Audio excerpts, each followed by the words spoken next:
या आहेत अंबरनाथच्या नगरसेविका प्रभाग क्रमांक 5च्या आणि आता त्यांची उपसभापती म्हणून निवड झालेली आहे. यांचं नाव आहे किरण चौबे. लाजा वाटल्या पाहिजे, लाजा. आणि हे आहेत कोणाच्या? एकनाथ शिंदे शिवसेना गटातल्या आहेत त्या. अरे यांना लाजा वाटल्या पाहिजे. तुम्ही लोक कोणाला मोठं करताय? ही लोक कोण आहेत, कुठनं आले आहेत, ह्यांचं गाव काय? ह्यांचं गाव विचारलं तर हे UP बिहार झारखंडमधली लोक.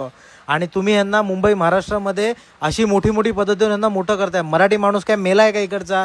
मराठी बायका नाही आहेत का आमच्या? त्यांना तुम्हाला मोठं करता येत नाही का? ह्या भैया लोकांना तुम्हाला लोकांना मोठं करायचं आहे. आणि काय करायचं आहे? काय महाराष्ट्र नक्की कुठे नेऊन ठेवायचं तुम्हाला लोकांना? या भैया लोकांच्या गुंडगिरीमध्ये तुम्हाला लोकांना महाराष्ट्र नेऊन ठेवायचं आहे का? माझी सगळ्या मराठी जनतेला नम्र विनंती आहे, आजच्या नंतर जेव्हा कधी निवडणुका होतील तेव्हा बघा की कोणाला उमेदवारी दिलेली आहे. जर तो कुठलाही असू देत, कुठल्याही पक्षाचा असू देत, भले तो तुमच्या पक्षाचा असू देत, पण जर तो अमराठी आहे तर पूर्ण ताकद लावून त्याला पाडा.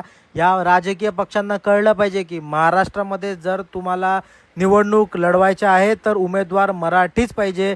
हे हक्क, हे अधिकार हे फक्त मराठी लोकांचे आहेत.